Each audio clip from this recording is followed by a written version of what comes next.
Hari ubwo tujya tubona cyangwa tukumva ijambo intambara twakenshi tugatekereza ko ari ikintu cyoroshye, kubera ko abenshi bumva ko intambara ari igikorwa gikorwa n'umuntu uhanganye n'undi.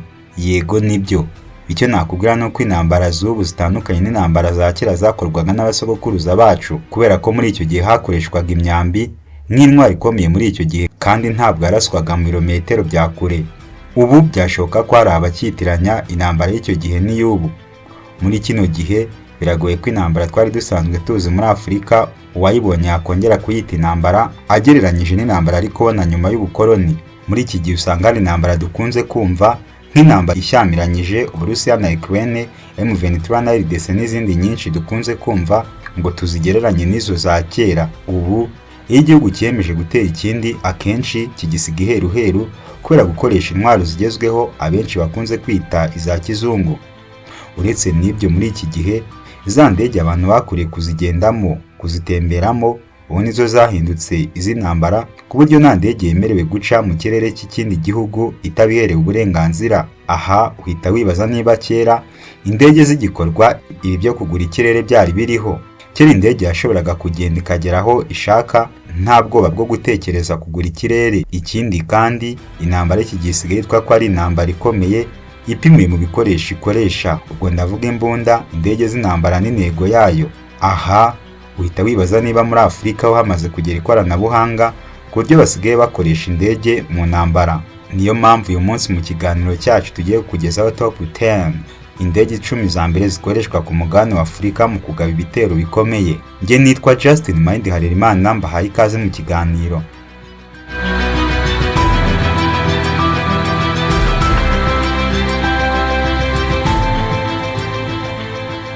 Afurika n'umugabane uhura n'ibibazo byinshi by'umutekano nk'intambara hagati y'abaturage, inyeshyamba, iterabwoba, ubujura n'amakimbirane ku mipaka. Ibihugu byinshi bya Afurika bishora imari mu gushaka no kuvugurura za kajugujugu zo kugaba ibitero kugira ngo byongere ingufu zo mu kirere ndetse n'ubushobozi bwo kurwana. Zimwe muri kajugujugu z'ibitero zikoreshwa n'ingabo zirwanira mu kirere nyafurika zitumizwa mu mahanga. Akenshi abantu benshi bibaza niba muri Afurika ho hatari hagira ubushobozi bwo kuba bakwikorera indege. Dore kajugujugu 10 za mbere zo kugaba ibitero zikoreshwa muri Afurika.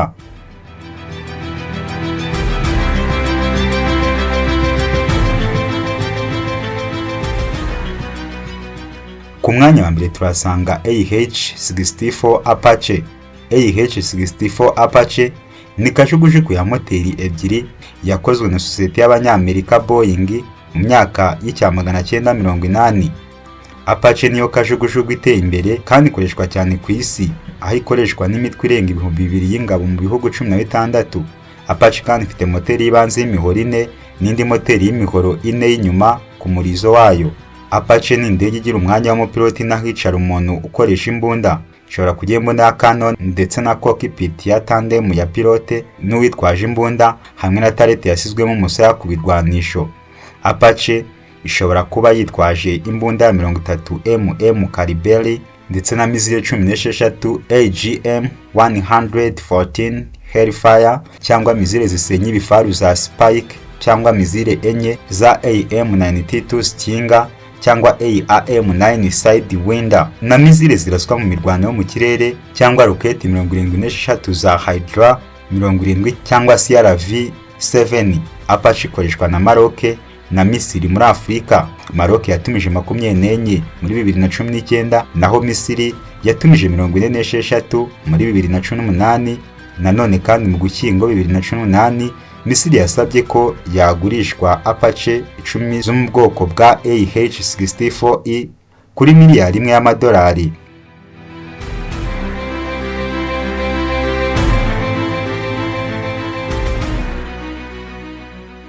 Ku mwanya wa kabiri turasanga indege ya AK-52 Alligator. AK-52 Alligator ni kajugujugu yo kugaba ibitero ya moteri ebyiri yakozwe na sosiyete yo mu Burusiya Kamovu mu myaka za 90.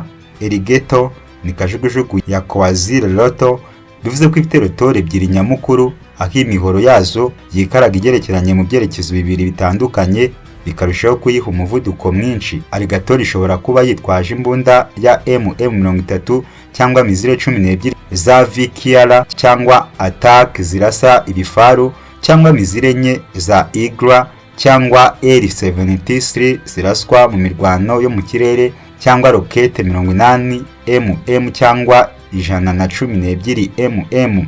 Alligator ikoreshwa na Misiri muri Afurika, yatumije 46 muri 2015. Biteganyijwe ko Alligator izazamura ubushobozi bw'ingabo zirwanira mu kirere za Misiri mu bijyanye n'intambara yo kurwanya ibifaru n'izindi kajugujugu ndetse no gushakisha amakuru y'intambara za elegitoronike.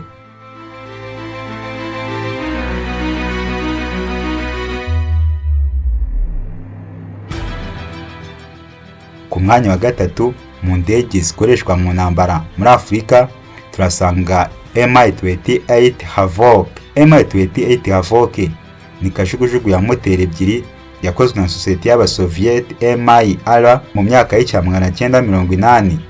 Havoc ni kajugujugu yagenewe kugaba ibitero, ishobora gukora mu bihe byose ndetse nijoro n'amanywa. Havoc kandi ishobora kuba yitwaje imbunda ya MM30 cyangwa AT9 Attack 16 na mizire za AT6 zirasa ibifaru cyangwa mizire enye za Eagle cyangwa L-7 ziraswa mu mirwano yo mu kirere, cyangwa rokete 80 mm n'112 mm. Havoc ikoreshwa na Algeria na Uganda muri Afurika. Algeria yatumije 42 muri 2014, naho Uganda itumiza 3 muri 2020.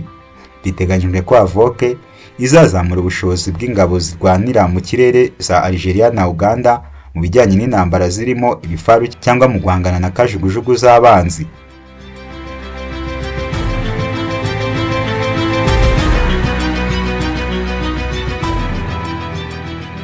Ku mwanya wa kane mu ndege z'intambara zikoreshwa muri Afurika turasanga T-129 Attack. T-129 Attack ni kajugujugu ya moteri ebyiri yakozwe na sosiyete yo muri Turukiya TAI muri 2010. Attack ni ubundi bwoko bwa Gusta A129 Mangusta, ariyo kajugujugu ya mbere y'ibitero yateguwe kandi ikorerwa mu Burayi. Attack ifite moteri nyamukuru y'imihoro 5 hamwe na moteri y'inyuma y'imihoro 2, itanga imikorere ihanitse no kwihuta. Attack ishobora kuba yitwaje imbunda MM20 cyangwa mizire 8 za UMTAS zirasa ibifaru cyangwa izo mu bwoko bwa AGM-114 Hellfire, cyangwa ibisasu bya rokete 12 bya CIRIT cyangwa Hydra 17, cyangwa mizire enye za Stinger cyangwa iza Mistoro. Attack ikoreshwa na Nigeria gusa muri Afurika. Nigeria yatumije 6 muri 2019 mu rwego rwo guhangana n'iterabwoba.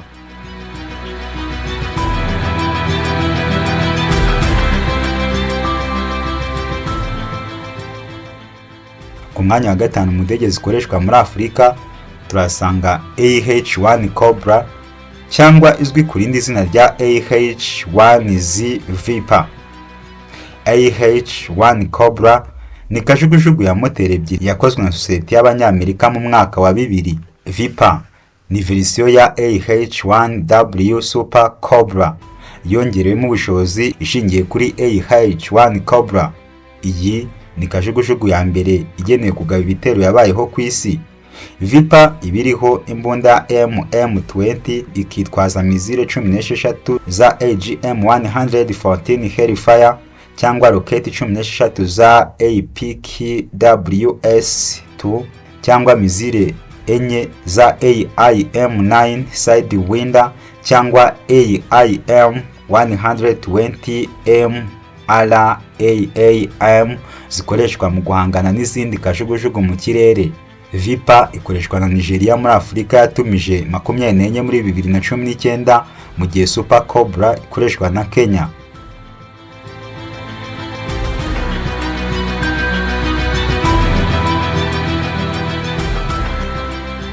Ku mwanya wa gatandatu mu ndege zikoreshwa muri Afurika turasanga Loivenk.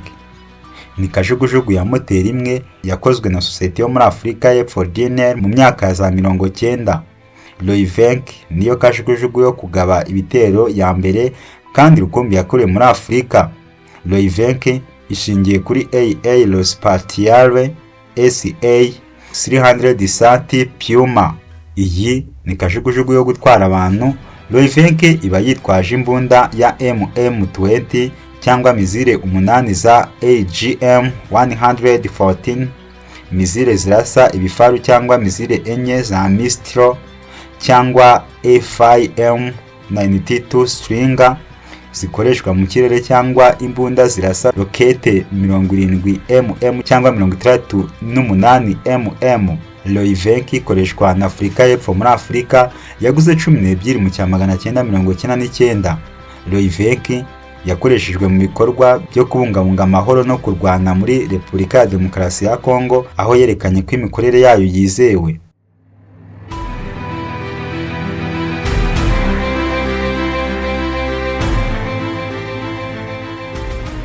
Ku mwanya wa 7 turasanga Mi-24, ikaba nanone yitwa SANTI-5 Hinder. Mi-24 cyangwa SANTI-5 Hinder ni kajugujugu y'ibitero yakozwe na sosiyete y'Abasoviyete MIR mu myaka y'icya 1970. Ni kajugujugu idasanzwe ikoreshwa mu bwikorezi no mu kugaba ibitero. Hinder iba yitwaje imbunda ya 127 mm cyangwa imbunda ya SANTI-MM cyangwa mizire 8 za A6 Spyro cyangwa AT9 Attacker zirasa ibifaru, cyangwa mizire enye za L60 cyangwa Igra mizire ziraswa mu kirere, cyangwa rokete 57 mm cyangwa 80 mm. Mi-24 ikoreshwa n'ibihugu byinshi bya Afurika nka Nigeria, Angola, Burkina Faso, Chad, Misiri, Ethiopia, Cote d'Ivoire, Libya, Mali, Nigeria, Sudan, Senegal, Togo, Uganda na Zimbabwe.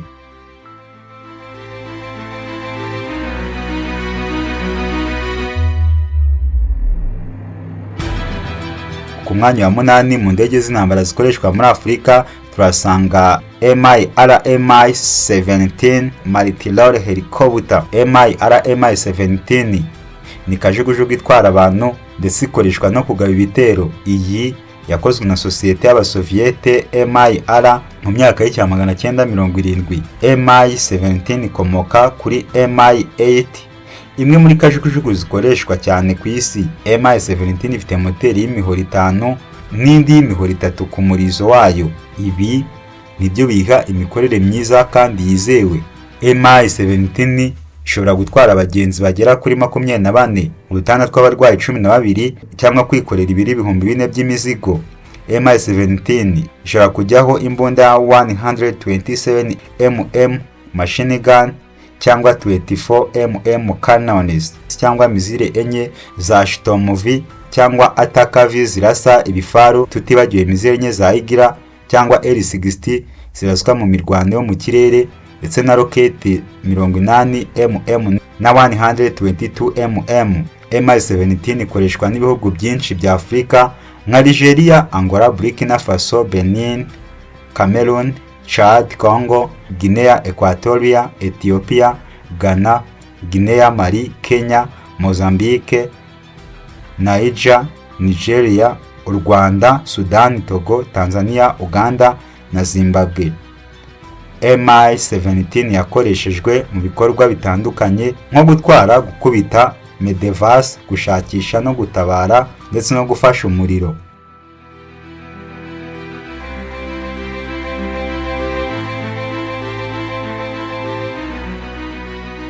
Ku mwanya wa 9 mu ndege z'intambara zikoreshwa muri Afurika turasanga MD Helicopter.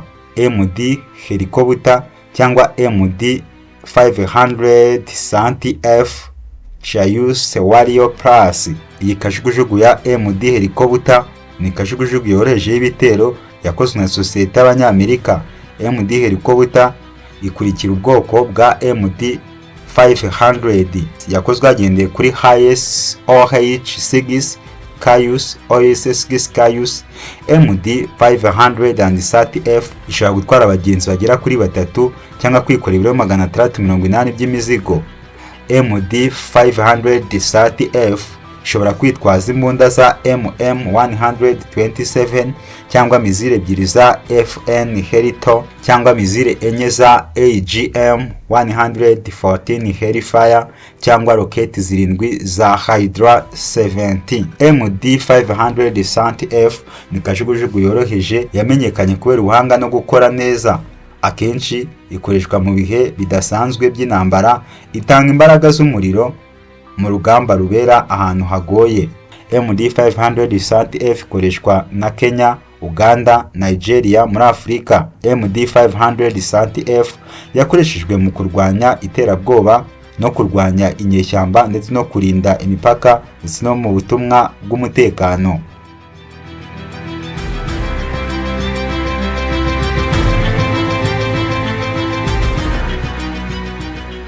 Ku mwanya wa 10 mu ndege z'intambara zikoreshwa muri Afurika turasanga Gazelle.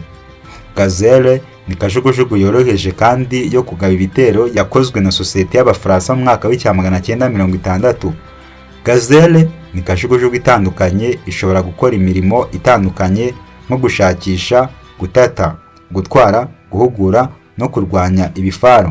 Gazelle ishobora gutwara abagenzi bagera kuri 4 cyangwa udutanda 2 tw'abarwayi cyangwa kwikorera ibiro 590 by'imizigo. Gazelle ishobora kujyaho imbunda ya 20 cyangwa mizile enye za hoti zirasa ibifaru cyangwa mizile enye za Mistral zikoreshwa mu ntambara yo mu kirere cyangwa roketi 38 Gazelle ikoreshwa n'ibihugu byinshi bya Afurika nka Nigeria, Botswana, Burkina Faso, Chad, Djibouti, Misiri, Gabon, Cote d'Ivoire, Kenya, Libya, Maroc, Niger, u Rwanda, Senegal, Sudan, Tunisia na Zimbabwe. Reka mushimire uwe babanye natwe, musaba gukora subscribe, share, like, comment kuri The Manifest TV kugira ngo amakuru n'ibiganiro byacu bijye bikugeraho umunsi ku wundi.